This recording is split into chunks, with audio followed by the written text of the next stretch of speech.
Hai guys, selamat datang kembali di channel kami, Grace Sister.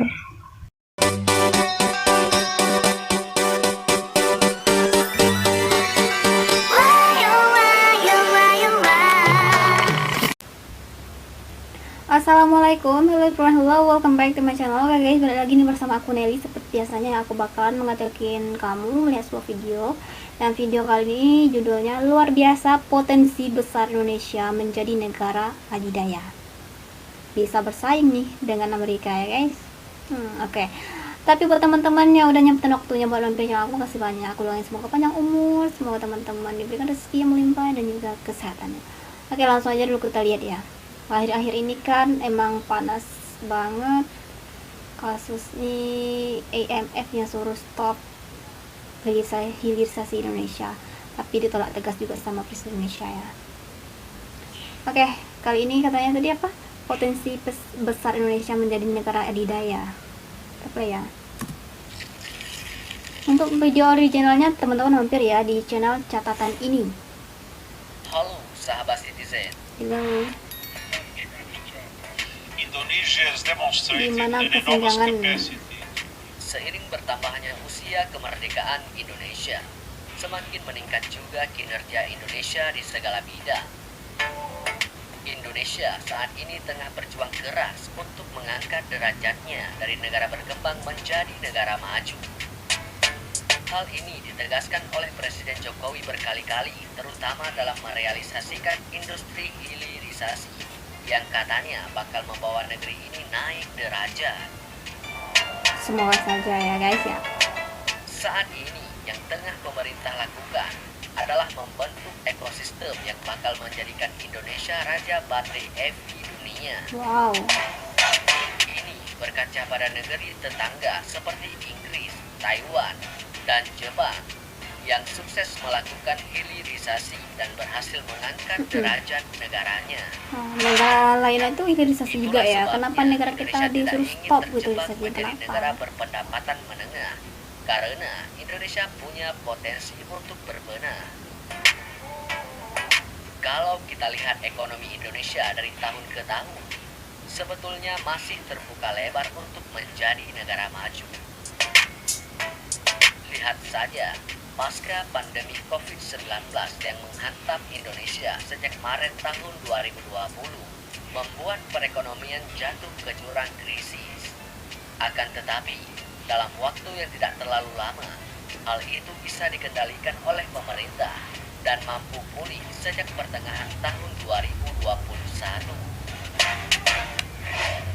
Nah, Indonesia Maju telah menjadi topik hangat yang kerap diperbincangkan di setiap pidato Presiden Republik Indonesia dan forum-forum kajian. Belum lama ini, negara Amerika Serikat memberikan pernyataan yang mengatakan bahwa Indonesia dikeluarkan dari daftar negara berkembang menjadi negara maju. Wow. Tentu saja berita tersebut sontak menjadi hangat diperbincangkan oleh seluruh kalangan. Indonesia berpotensi besar menjadi negara adidaya. Indonesia merupakan bangsa yang besar. Itulah pernyataan yang sedikit menguatkan bahwa negara tercinta ini layak menjadi negara adidaya sejajar dengan Amerika Serikat.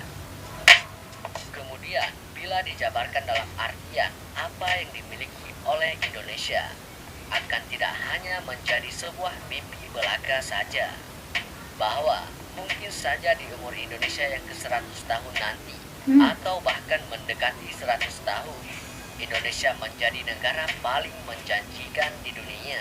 Wow.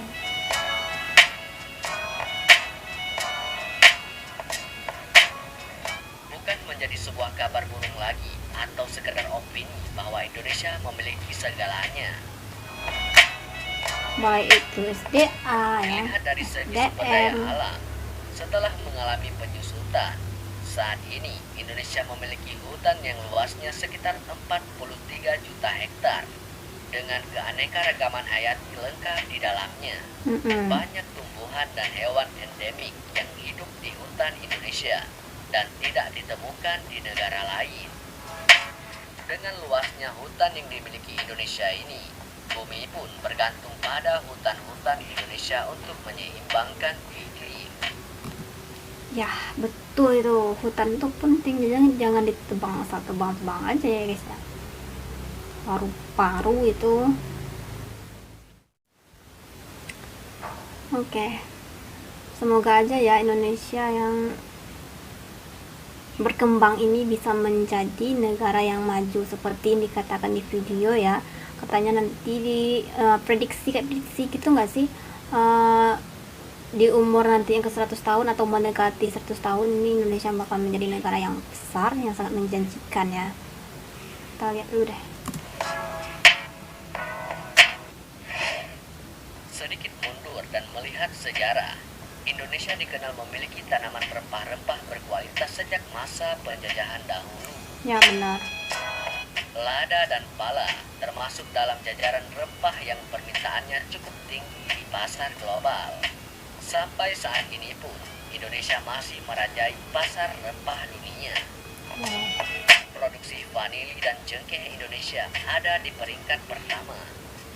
Walaupun kabar terakhir mengungkapkan, nilai ekspor lada masih 74%, belum 100%. Tetapi, angka tersebut mengalami peningkatan dari tahun kemarin. Indonesia masih memiliki kesempatan yang lebar untuk menjadi negara pengekspor lempah paling berjaya di dunia seperti 500 tahun silam. Karena tanah luas dan subur masih membentang di berbagai daerah di Indonesia. Negeri Indonesia ini punya potensi menjadi negara adidaya kelima di dunia. Seperti kita ketahui, Indonesia sudah memiliki syarat untuk menjadi negara adidaya. Seperti beberapa hal ini.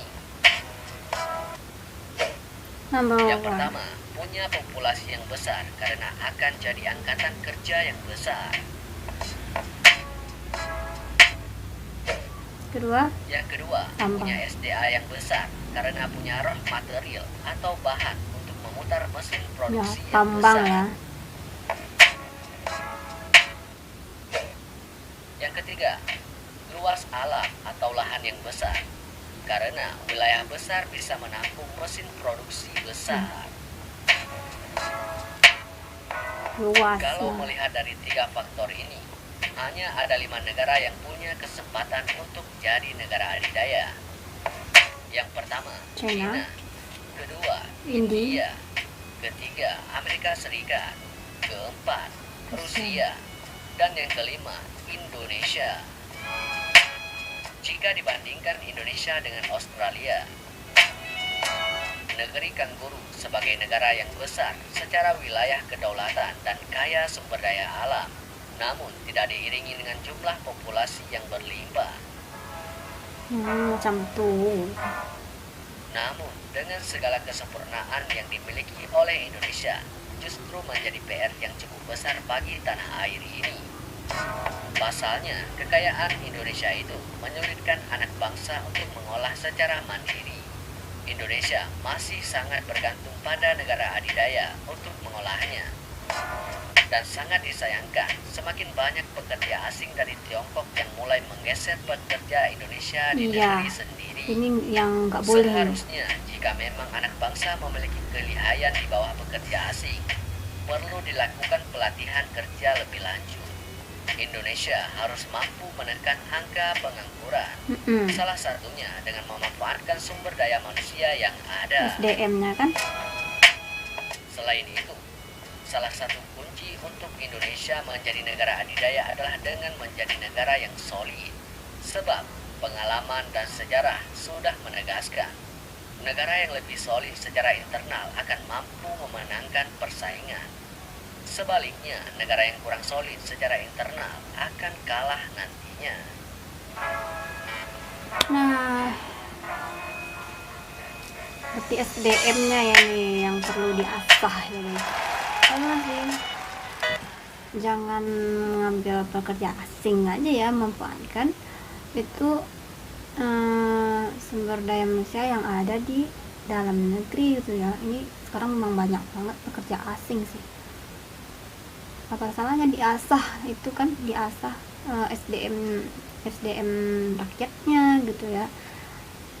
bukan malah ngambil pekerja asing. Jadi berkurang pengangguran kan. Oke, teman-teman, mungkin kali ini kita cukupkan sekian dulu. Kita bisa jumpa lagi di next video. Don't forget like, comment, share, and subscribe. Jangan lupa lonceng.